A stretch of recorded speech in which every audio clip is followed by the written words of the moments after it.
What is up, Mets fans? Welcome back to episode number 89 of the Mets'd podcast, presented by the 7 line. The boys actually sat with the 7 line for this series up against the Atlanta Braves. We had 4, including a doubleheader, which happened yesterday, or actually 2 days ago now, whenever you guys are listening to this. We split with the Braves. It's not the outcome we looked for, but it could have been a whole lot worse, I could say. So it's not the absolute, the sky is falling, everything's bad. I will say, proud of Mets Twitter again. It seems like everybody's pretty calm, pretty rational right now after this split here with the defending World Series champions, Atlanta Braves. Of course, the boys are going to talk about everything that happened in this series, gives you our thoughts and opinions, breaking down players, breaking down stats, breaking down pitchers, as we always do. Make sure you guys are following us, though, on all our social media, Twitter, Instagram, YouTube, Mets'd Up. You will be able to find us there, especially if you want the video version of everything. Check out the YouTube channel. If you're listening to us, Apple Podcasts, Spotify, Google Podcasts, wherever you get your podcasts, you will be able to find us. Drop us a rating, drop us a review. It really does help us out. And it's a great time to bring in James. James, how you feeling, man? I'm feeling all right, dude. It's been a hectic day for your boy. Coming from a very late night on Sunday into the fact that I've been moving now for these last 2 days, going to a doubleheader yesterday, going to have to edit this tonight and record my pitcher list first pitch podcast. We're moving right now, but hey, let's go. Keep the adrenaline pumping. Yeah, the boys are zooming. The Mets were zooming, we thought, coming into the series. Kind of got a little bit of a reality check here. We're playing really good baseball. I still don't think we're necessarily in trouble, but game one, weird vibes from the start, especially because Buck got suspended, 5 minutes before the game started? He was on the field talking and giving interviews with Brian Kenny, and then all of a sudden, Buck's not managing this game. Yeah, it seemed like a very poignant move by Major League Baseball to punish Buck in a way that he, kind of seemingly embarrassed the Mets a little bit. And just based on, for people who don't know, this came on the heels of Sunday night, the Mets allegedly throwing at Kyle Schwarber twice in the ninth inning and then eventually hitting Alec Boehm. Didn't actually hit Kyle Schwarber.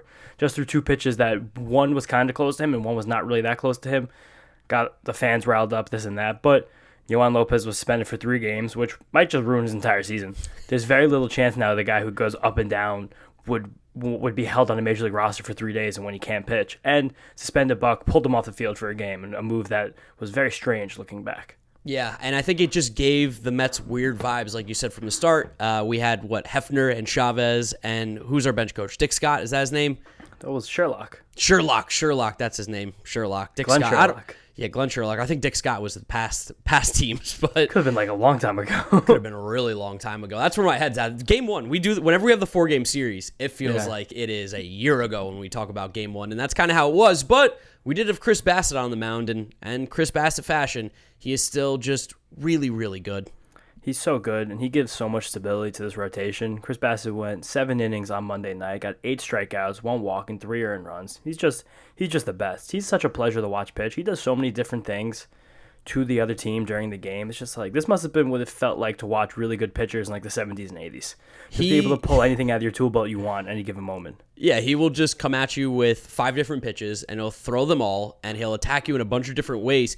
He makes you very uncomfortable at the plate for someone who doesn't throw 100 miles an hour. When you think of the prototypical dominant pitchers right now, you don't think of Chris Bassett, but the way he's been pitching, he's up there with some of the best right now in baseball. Oh, yeah, you mentioned 5 pitches. Bassett actually threw 6 pitches in this one, including 1 lone changeup. And 5 of those, his primary 5, all got at least 1 whiff, that's a crazy thing to see. 5 different pitches getting 1 whiff. We see guys, even this series, someone we'll talk about later, Carlos Carrasco, who pitched a gem. He only had 2 different pitches get a whiff. Chris Bassett had 5 pitches get a whiff on Monday night, and they were led by his slider with 5 whiffs, while his sinker and forcing fastball combined for 18 called strikes. He was just putting it left and right, high and low, at wherever it was coming. The Braves had no idea. And he completed 7 innings, which is becoming a norm for Chris Bassett, something that every single team in baseball needs so badly. He's got at least 6 innings pitched in all 5 of his starts this year, which is legendary status for modern baseball. The only 2 other guys in the whole league who've done that are Alek Manoah and Joe Musgrove, who are considered some of the better pitchers in this entire league. So Chris Bassett, on par with some of the best pitchers in baseball, like you said, doing a lot of different things to keep hitters off balance every start. Yeah, and you talked about the called strikes. It felt like there was 1 strike that was not called that really ended up changing this game, because outside of that, Chris Bassett was phenomenal, and even then, he still was very good, but it ended up leading to his one and only walk of Dansby Swanson the entire game, and it felt like things kind of started to shift once that call didn't go our way. What call was that? That was the call low in the zone, right? I'm telling you to embellish on it more, because you just kind of went right into it. You didn't explain it. Oh, okay. Well, it was for strike 3 against Dansby Swanson. It would have been to end the inning. What inning was it? Was it 6th, I think? 5th inning. fifth inning, sixth inning. No, fifth inning. Fifth. Okay, fifth inning. And he didn't get the strike 3 on the knees over the middle of the plate. It was shocking. And then I saw something that I really haven't seen an umpire really ever do was after the inning ended, because there was a little bit of interesting stuff going on in between after the Dansby Swanson walk. He owned up to it. He's like, my bad. And this was kind of a little bit of a precursor, a little foreshadowing for this entire series, which was just horrendously umpired. The umpiring crew, it was what? Fairchild, Rothschild's the pitching coach, Fairchild and Laz Diaz and whoever else was out there was horrendous all series long. Yeah, that particular sequence gave Bassett his first stress of the whole night because he had thought he struck Dansby Swanson out. He was 5, 6, 7 steps off the mound. McCann was out of his squat.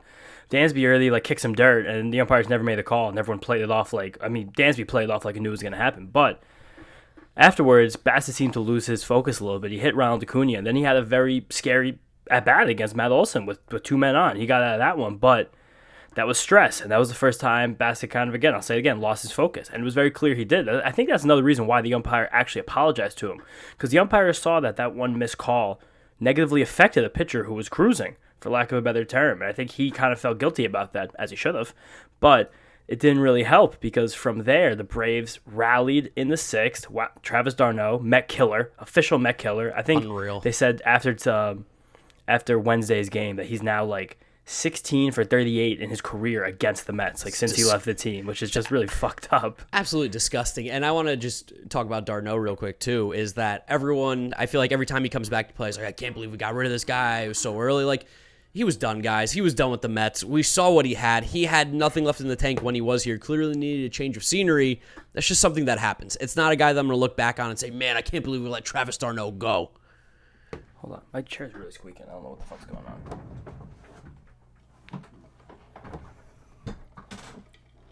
Okay, that's why. It's because I was so loud.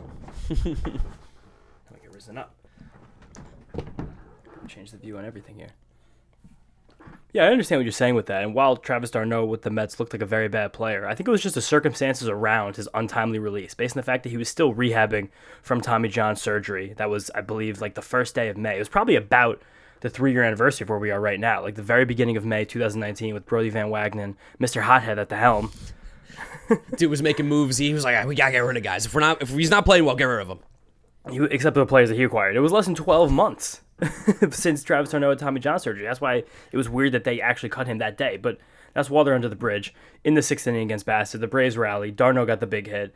Adam Duvall put them ahead with a sacrifice fly. And those 3 runs were all the Braves needed to beat the Mets on a Monday night where the offense, again, just wasn't really there. Yeah, there weren't the big hits. I will say there was one big hit, though, and your boy called it, and everyone on Twitter was letting us know. I did call a Mark Canha home run in Game 1 off of Max Fried, so Crazy. pat on the back there. It's about the only thing I called right in this series, though, I will say. I mean, I guess. What else did you even call? I thought the Mets were going to win the series. Come on, you got to take 3. That was another call that I had. We're going to take 3. I'm sure you had the same feeling, but yeah, Canha hitting higher in the order, facing the lefty, makes sense in the short term, but as we saw later in the game, it ended up making us look a little weird because it's just, when you're constructing a lineup, as we say, you always want the best hitters getting the most at-bats. Canha, I don't think anyone would say is our best hitter, and it ended up hurting us later in the game. Yeah, this was a sequence that kind of had me a little bit agitated later in the game that Mark's alluding to. It was the 7th inning, and at this point, right after the Braves rally, the Mets were down 3-2, and Max Fried was on the ropes, coming towards the end of his line here. Mark Canha comes up with the bases loaded and 2 men out, and Mark Canha's been really good overall, and he had a really good game. He already had 2 hits at this point, including a home run. He's really good. As you said, we try to preach.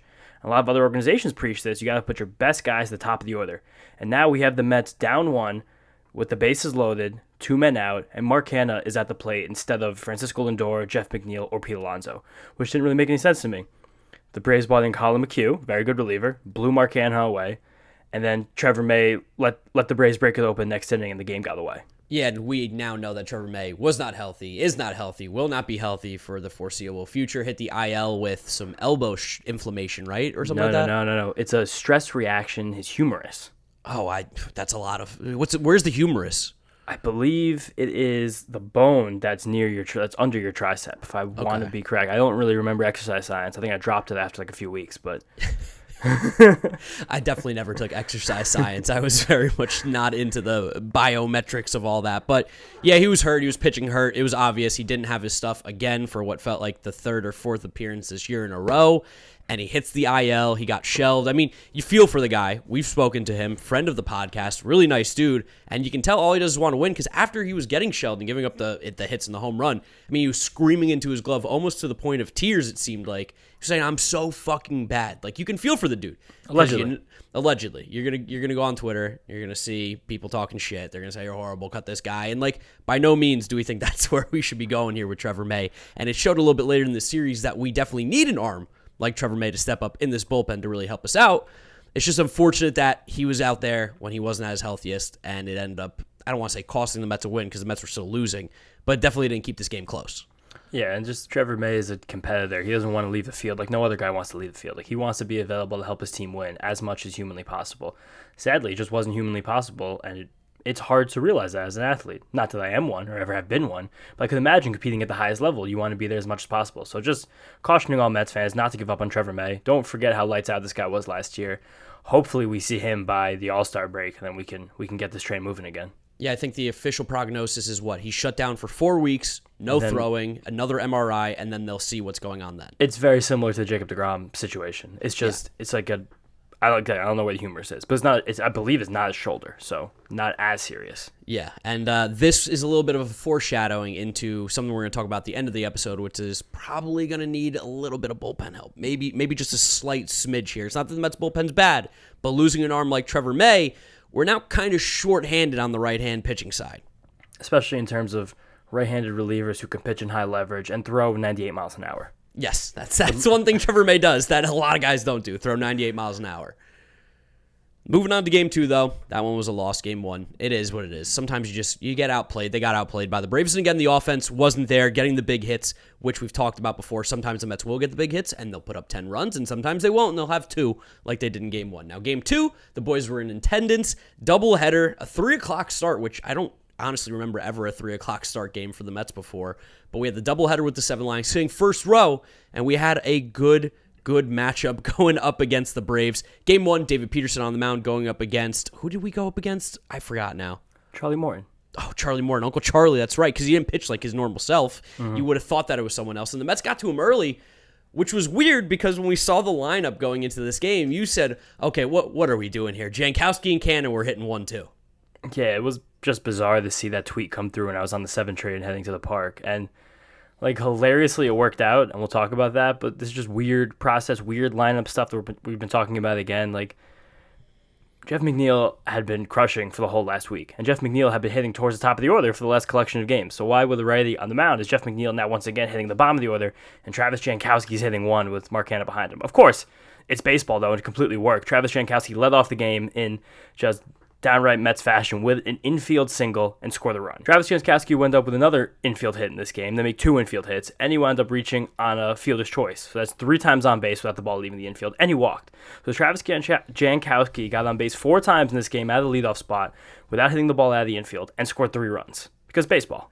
That's kind of Mets baseball right now, too, though. We saw a stat flash up during the game, too, that the Mets have the most infield hits in Major League Baseball by a wide margin. I think they have 12 more than the second highest team. So, yeah, Jankowski is a big part of that because that seems to be his thing, is getting infield hits. It did happen to work, though, this game. Like, all the people, including ourselves, questioning Buck, he ended up looking like he was pretty smart, knew what he was doing. Yeah, and the fact the Mets are 0-2 this year without Buck. So, all you analytics nerds out there, do the math. Of course. And, we had timely hitting as well. Pete Alonso, a couple big hits that got some runs in. Eduardo Escobar as well. The offense was clicking early. We were getting to Charlie Morton. We were making him throw pitches. He looked like he wasn't very comfortable on the mound for the first 4 or 5 innings of this game. Yeah, and he has kind of looked like that this year. And we got a couple runs on the board early, 2 in the first inning. I think Pete got that other one in the third, I want to say, third, fourth. We had a couple runs. We gave some cushion to David Peterson, and the guy pitched pretty well again. Someone I told Mets fans I thought was going to be league average heading into the year, as crazy as a hot take that was.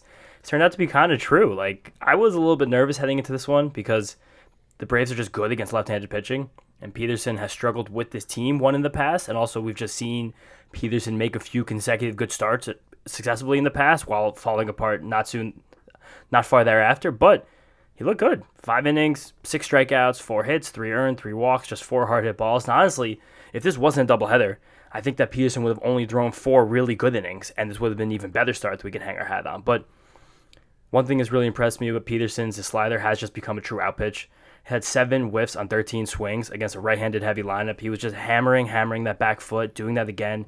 That's become a weapon for him. And it's very important because his changeup, that was always his calling card coming through the minors, as a first-round draft pick, has been lagging. His four-seam fastball and his sinker got enough called strikes, so he just kept moving through this lineup. And again, if he didn't come out for that 5th inning, this would have been an incredible outing. It just wound up being a good one. Luckily, the Mets had enough offense to withstand that rally. Yeah, and I mean, the error by himself also is part of the reason why this went from a great outing to a good outing, because there was that weak ground ball hit to him that would have been a tailor-made double play. Of course, can't assume the double play, no, but you could definitely assume 1 out, and he didn't. He just straight up missed it, rolled past the mound, ended up being first and second for Matt Olson, who came up and then hit that 3-run home run to make it 5-4. But if he just feels that ball and even gets 1 out there, we're looking at 5-3. If he feels that ball and makes the double play, which I think was very, very possible at the time, you're looking at 5-1 still. He's coming out in 5 innings and having a fantastic start. So it's just one little thing here and there that could have made this start look a little bit different. Either way, still fantastic. Fantastic job by David Peterson. Very much needed in the doubleheader, like you said, because we know the bullpen, especially with Trevor May on the IL, the arms are getting a little bit weaker, as we can see.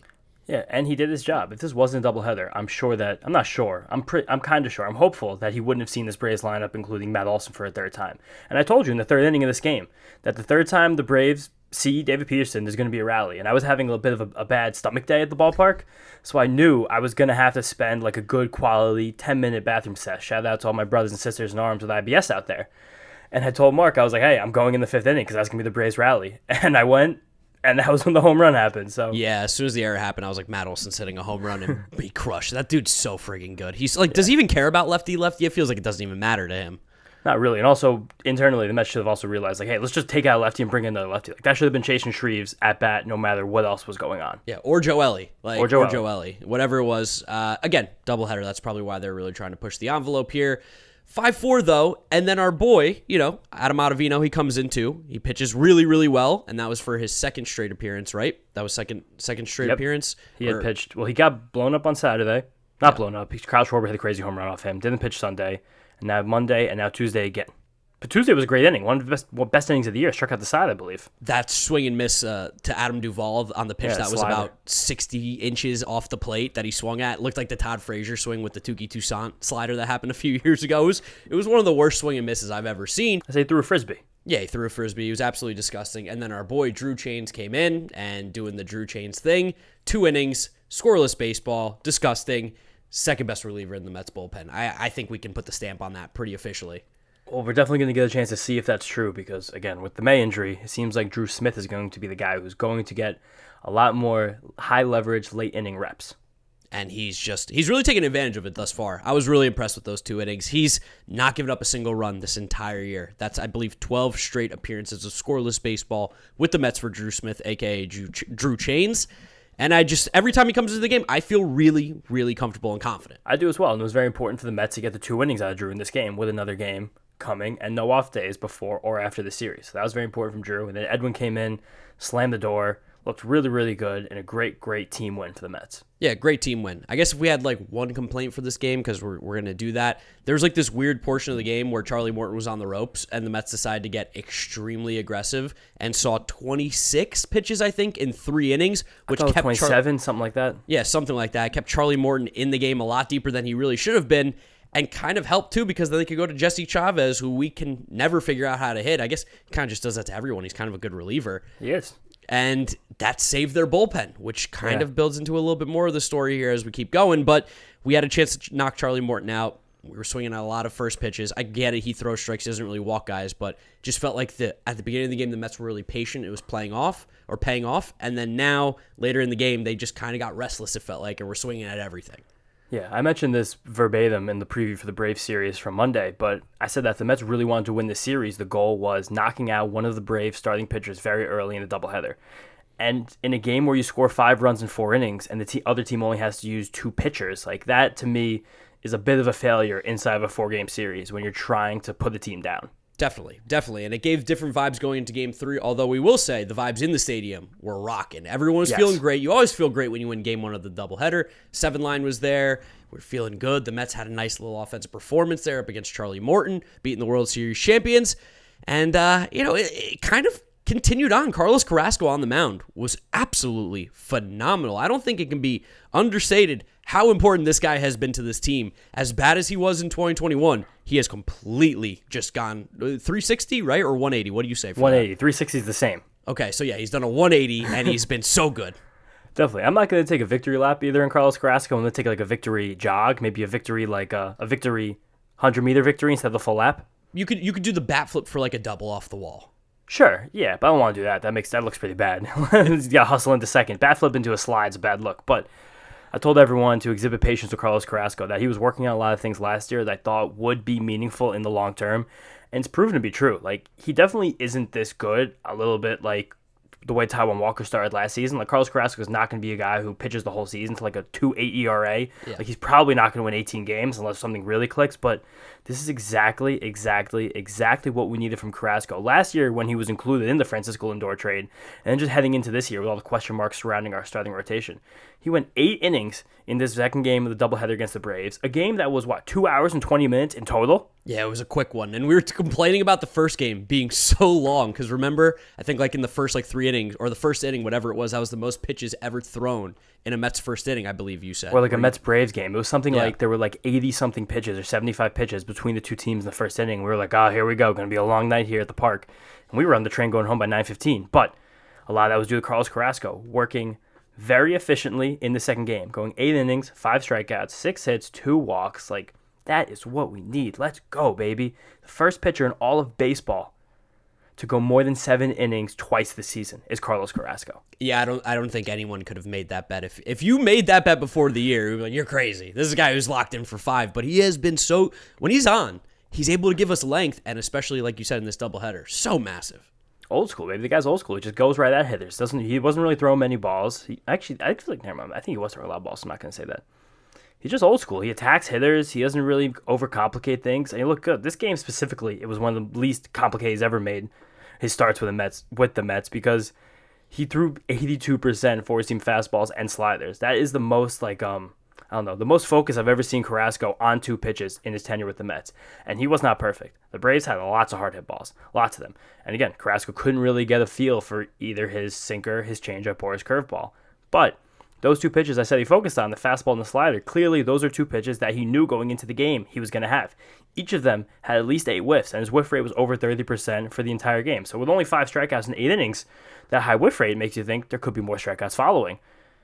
And he even isn't that sharp, and he's getting people out over and over and over again. It's very comforting to see what we have in Carlos Carrasco, and it gives me a nice hope for his floor as the season progresses. Yeah, as our back end of the rotation guy, it's really nice to have that consistency that we've seen from Carlos Carrasco thus far this season, as well as Carlos Carrasco's strikeout performances early on in the game got the boys on TV. We got framed up beautifully on SNY. Insanely. It's almost like it wasn't an accident. It's almost like someone was like, we're getting the Mets'd boys on there. We had 2 cameras technically on us. We had one, you guys will find out a little bit in the future about why one was on us. The other was the SNY camera. Boom, right on the 7 line, right on us, perfectly framed up. My phone was blowing up. I know yours was too. Twitter was going crazy. I think on the YouTube video for the Mets recap, we're in it as well. We're on it for Twitter, doing everything.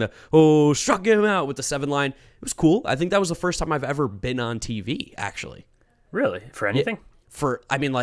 Maybe like when I was a kid, I maybe got like a quick face on a Mets game or a basketball game. But that was the first time since Draftnik Mark, I guess, has really started, that your boy got legitimate television screen time.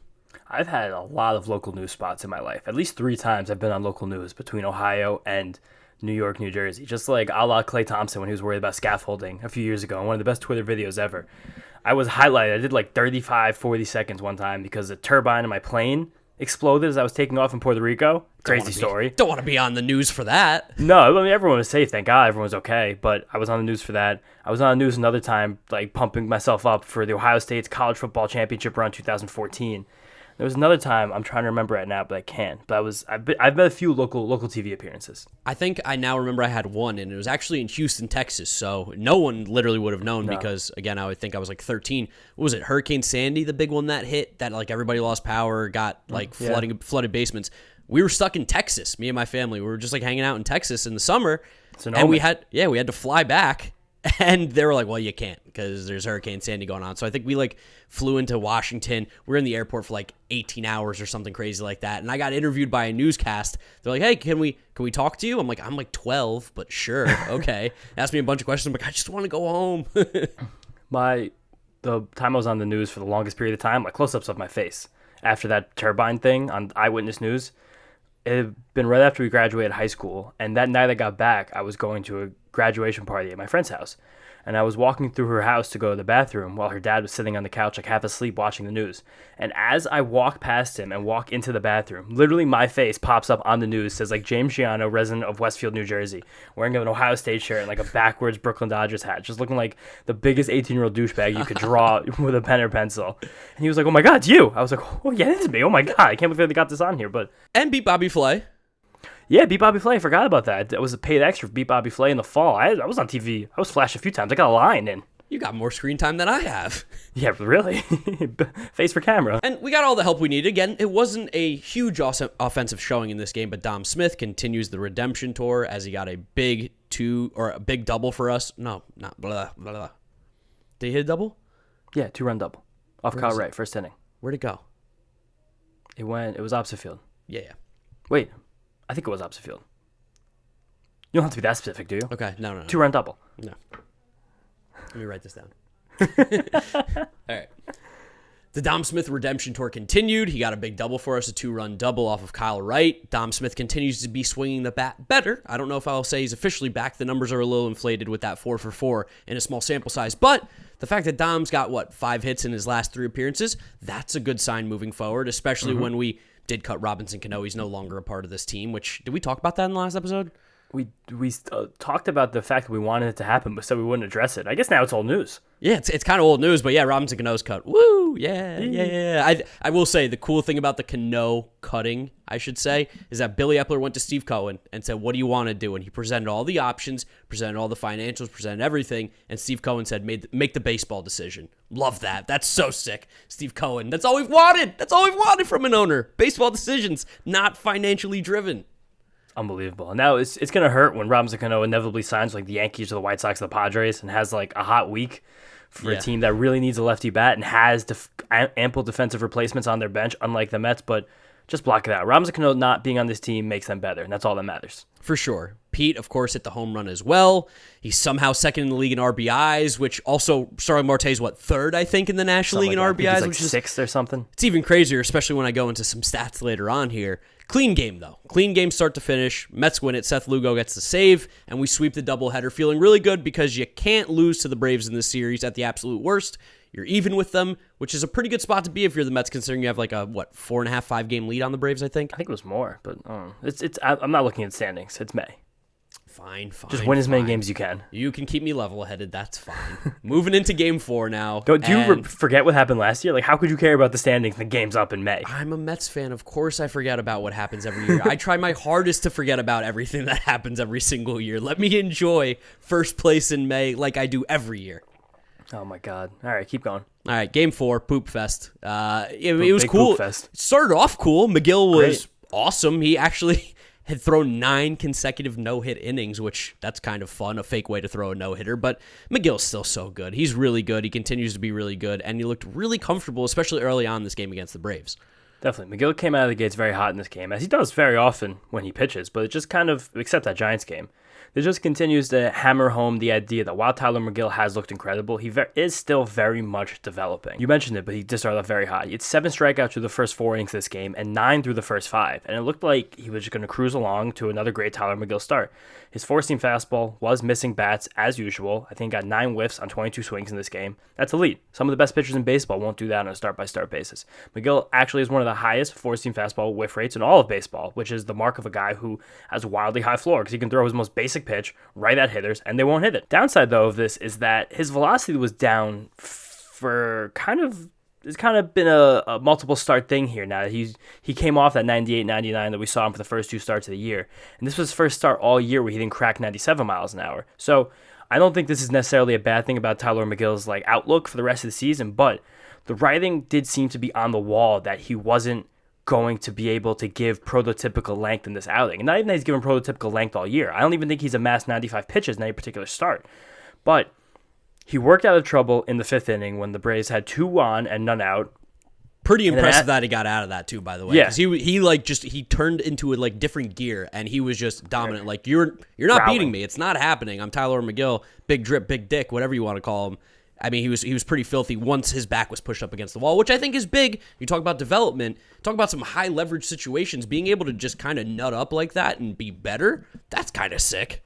Super sick. And Tyler McGill has that gear, and that's one of the most encouraging things about the way he pitches. But after that inning, the Braves hit a few balls hard. He was getting less swings and misses. Did get the 2 strikeouts, but it seemed like he had to really work for them. That would have been, if I was manager, I would have been like, all right, this is the time. We should probably not send him back out again. And did send him back out again to face the meat of the Braves order for a 3rd time. Matt Olson had a fly out, no big deal. And then there were back-to-back singles. So bases loaded, 1 out. And now Buck comes and gets the ball and brings Adam Ottavino to win the game. Which is going to be his 3rd appearance in 3 days, 4th appearance in 5. This is a guy who is not... It's not something he hasn't done before. He did it, I think they said 3 times with the Red Sox last year and was fairly successful, but that sample size is so small that it really doesn't matter. 3 times over a 365-day stretch is not anything to really hang your hat on. And for a guy like Ottavino, who has such a high variance of being able to walk guys, he'll just walk guys sometimes. He won't have the control. That's something that he's always had in his career, as well as you could see it with his fastball. It just had no life. You could tell he wasn't sharp. And he got absolutely just smashed. He did not look good. And that's going to happen. I'm not pissed at Ottavino. He came in and clearly wasn't his best. That's going to happen at times. But it is a little bit frustrating that it feels like for a bullpen that we thought coming into the season had a little bit more depth like this, that we made a decision that seemed not the smartest. Yeah, if it was me personally, I would have brought Seth Lugo in, but we're splitting hairs. This was really just a Sophie's choice for Buck with a doubleheader yesterday, a game on Monday, and a 4-game series starting on probably today, Thursday, when you guys are listening to this. So there wasn't really any depth in this bullpen to go off of. Drew Smith, I'm sure, was unavailable. Trevor May is on the IL. Seth Lugo closed the 2nd game yesterday, so I'm sure that Buck wanted him for what theoretically would have been a higher leverage situation later in the game, but if you're looking at this game from an objective standpoint, this is 0-0 in the 6th inning with the bases loaded and 1 man out. This is the highest leverage I'm sure the game will have ever seen. I bet that at bat to d'Arnaud, where he ended up being walked, had one of the highest changes in win probability for this whole game before the double that was hit next. So I personally, if Edwin Diaz is your 100% full-time closer and he can't pitch the 6th inning because that's not his role, sure, you have to bring what you believe to be your best reliever into what seems to be the biggest inflection point in the game. And that didn't happen.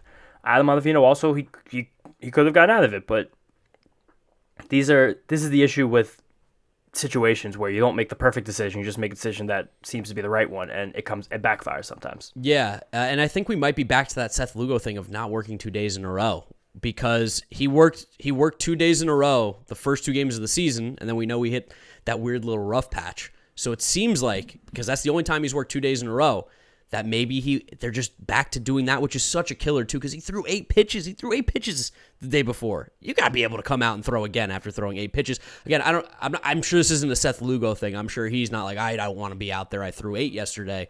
But it is tough, especially when you are being handcuffed a little bit because you have lost some depth in the bullpen, to not have what is one of your better relievers go out there in a situation that makes the most sense for him to be out there. Again, splitting hairs, like you said, there were bigger issues in this game, like the fact that the Mets continued to not hit and they've gone ice cold. They've been hot, they've been cold, they've been hot, they've been cold. Is kind of a developing story here with the Mets. It's either they're going to all hit or nobody's going to hit. And this was just one of those games where nobody really hit.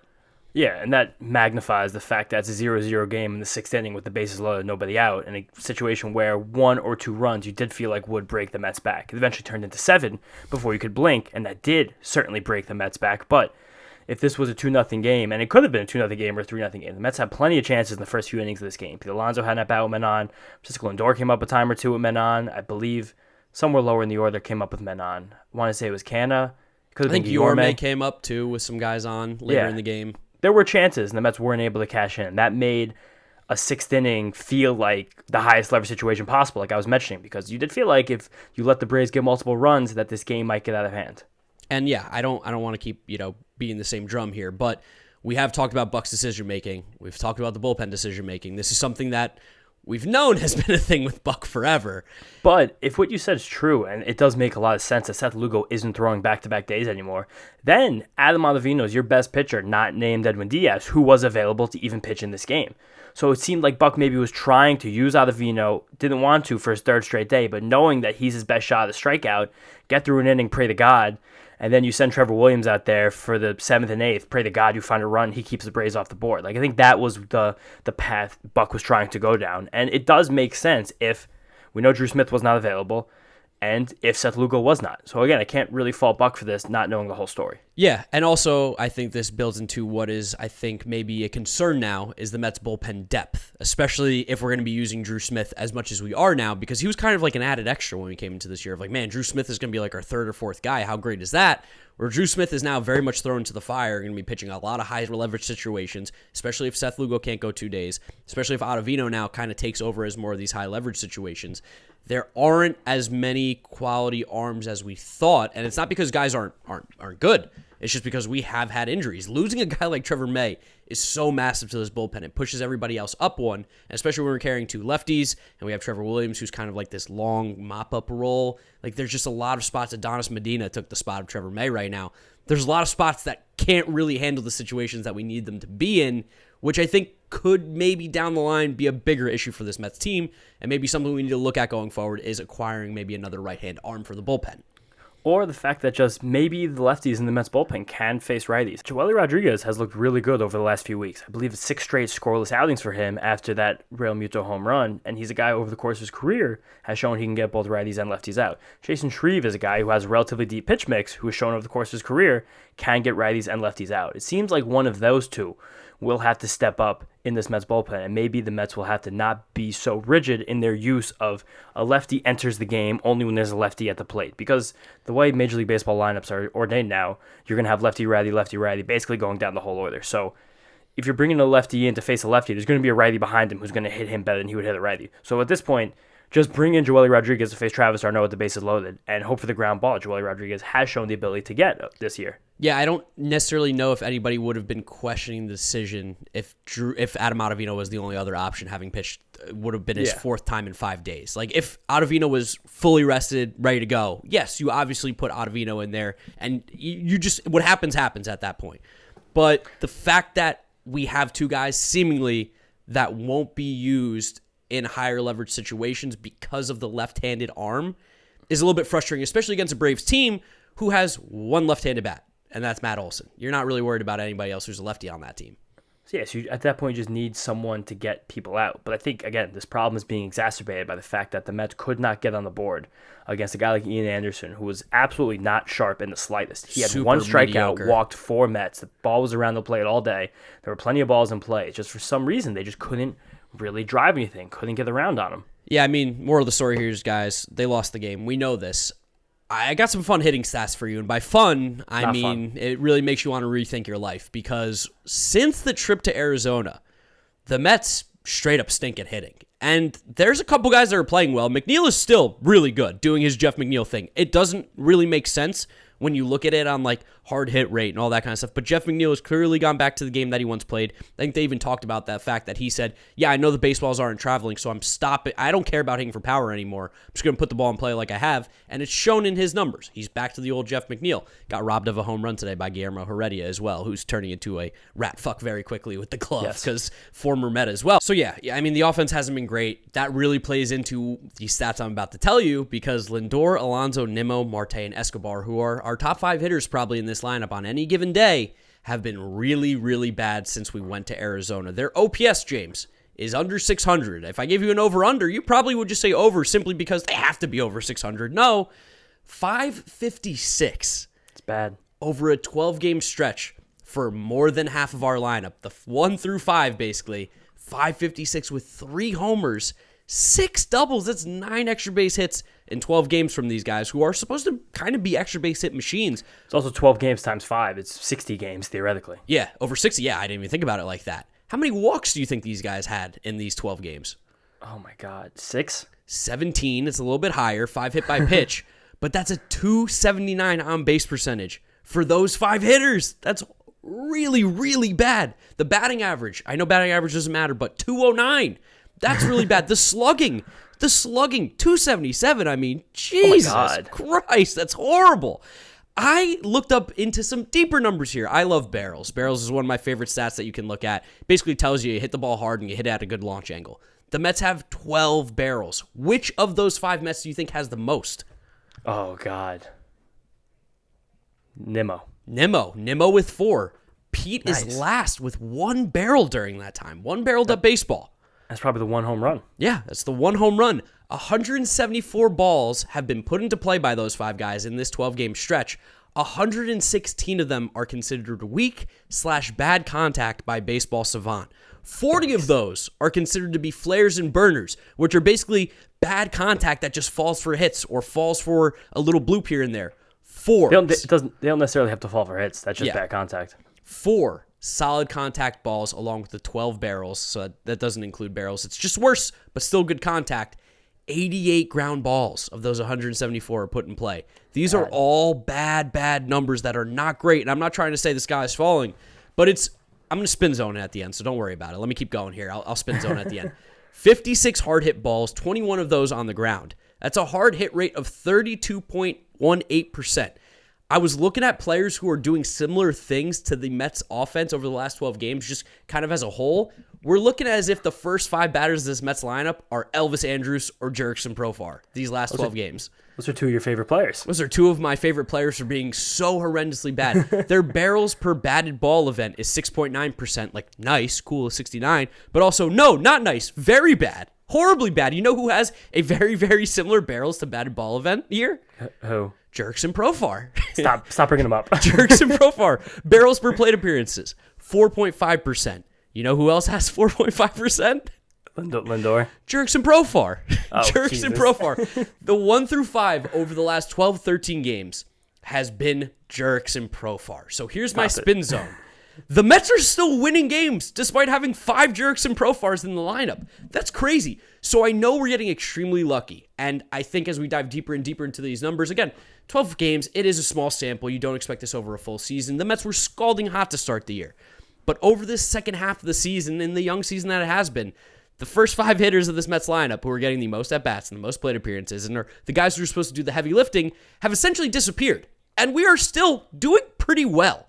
So just imagine when these bats do inevitably start to produce a little bit more, start to get a little bit hotter, the Mets are going to be fine. So I'm going to spin zone this one and say that despite the majority of this lineup being Jurickson Profar, we are still relatively playing good baseball. I don't know how or why, with one guy swinging the bat well. That's Jeff McNeil and Luis Guillorme, who hit his first home run of the year because that guy's a king. Can I say something that's just awful? Wait, yeah.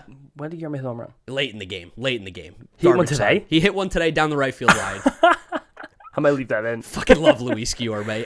Some way, somehow, he has to play more. He's hitting better than all these guys. The one thing I want to say, I missed the home run. I've been moving all day. It's been chaos. But this is exactly like sitting in a time machine from a year ago. I know. It's exactly how it feels. The Mets are getting magnificent pitching from sources that we didn't really expect, that we don't really see as the most sustainable things in the world. And their bats were like, they got to be better. They got to be better. They got to be better. For some reason, they just get very hot and cold. They don't hit the ball that hard. Offense is down league-wide, of course. But I don't know, I'm a little bit scared by the fact that also they just might need another bat with power.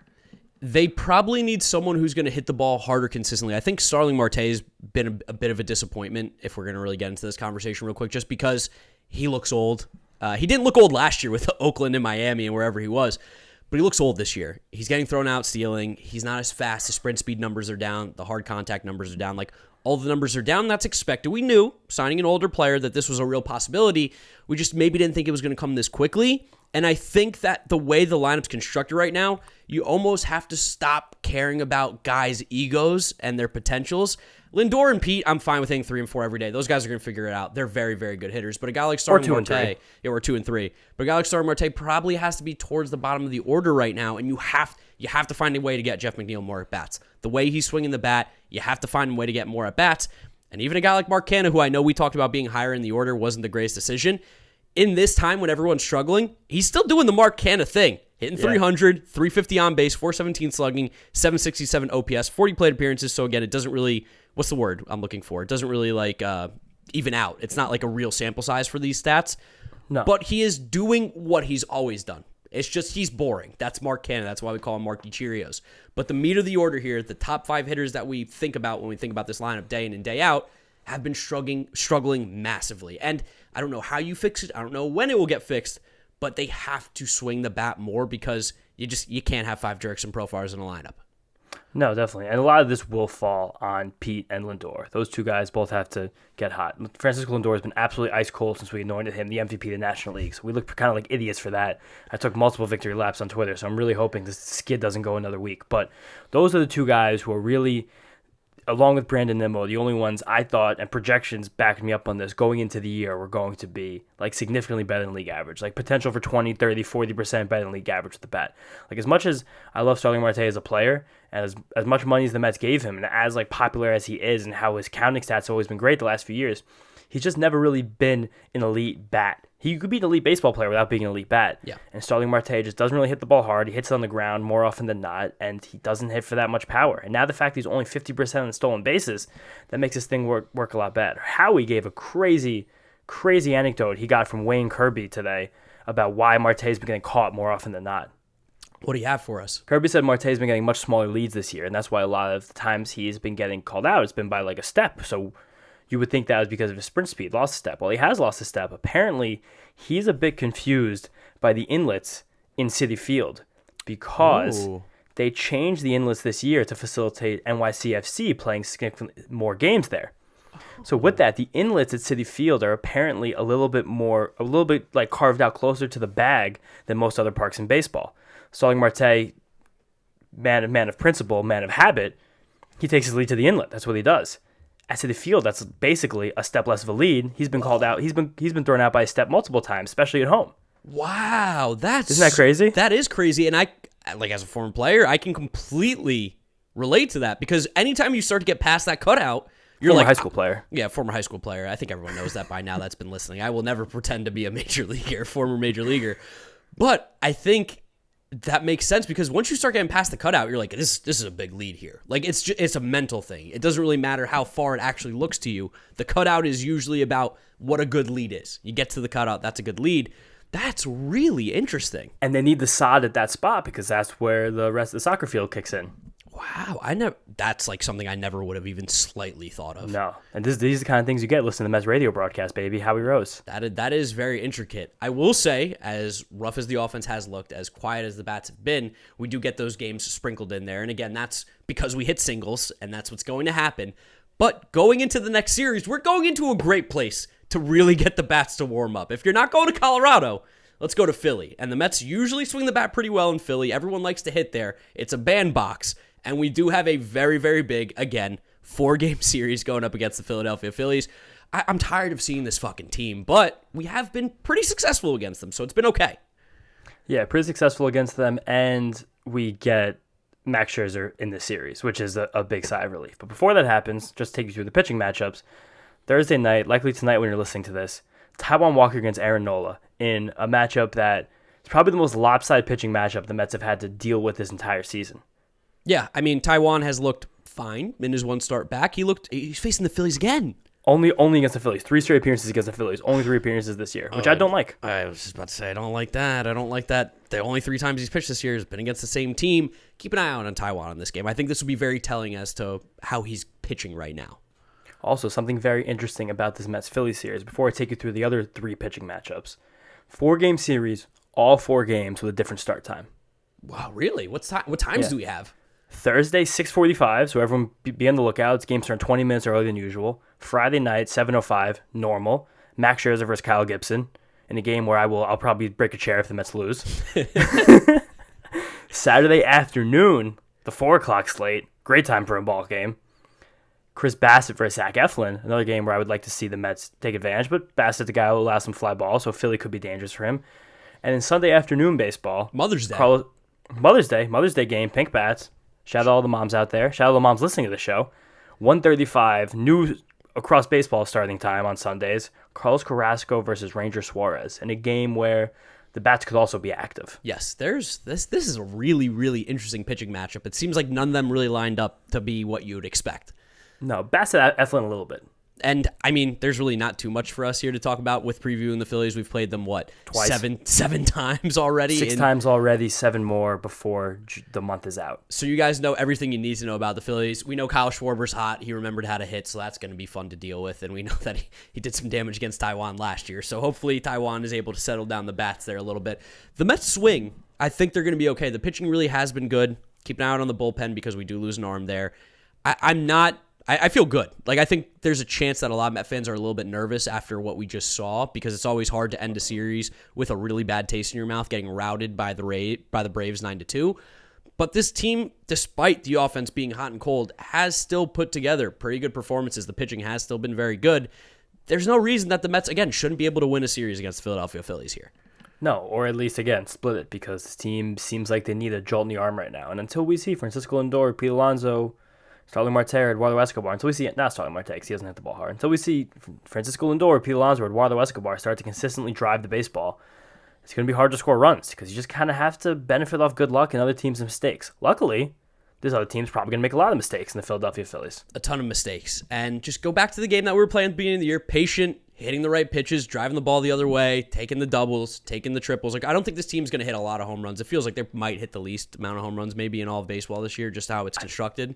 Yeah, they're kind of pacing themselves for that. But again, you weren't going to hit that many home runs in Citi Field anyway. This was a situation where it seems like Ben Zausmer kind of saw the writing on the wall. And it seems like they might have just gotten lucky with the fact that no one can hit home runs because MLB's screwing with the ball. So maybe the Mets did just lean into contact, and that was the plan, and then they kind of caught a little bit of good wind here with the ball being bad. So just keep putting the ball in play. Put it in play as much as possible. The Mets are the second lowest strikeout rate in all of baseball. Keep with that. Make the Phillies make mistakes. Yes, and I think that's a really good way to kind of wrap up this episode here. The 4-game series with the Phillies coming up, Mother's Day. Make sure you guys spend some time with the moms. Shout out to the moms, as James said. That is going to be it here for episode number 89 of the Mets'd Up podcast. Thank you guys for listening and watching. Follow us on all our social media at Mets'd Up. You'll be able to find us anywhere. Follow James on Twitter at Jeter Had No Range. Follow me at Giraffe Neck Mark. Shout out to everybody who saw us at the stadium during the 7-line game. Shout out to the 7-line and Darren as well for giving us tickets and, of course, presenting the podcast as well. It's always great to be partnered up with them and meet all the people at the stadium. If you're listening to us, Apple Podcasts, Spotify, Google Podcasts, wherever you listen, drop us a rating, drop us a review. It really does help us out. And we will see you guys for episode number 90 of the Mets'd Up podcast. Look at us, 9-0. Nice round number. Haven't done that in a few for the Philly series. Hopefully we get another series win here. Still haven't lost one yet, though. That's a positive. See you guys next time. Peace out. Peace out, guys.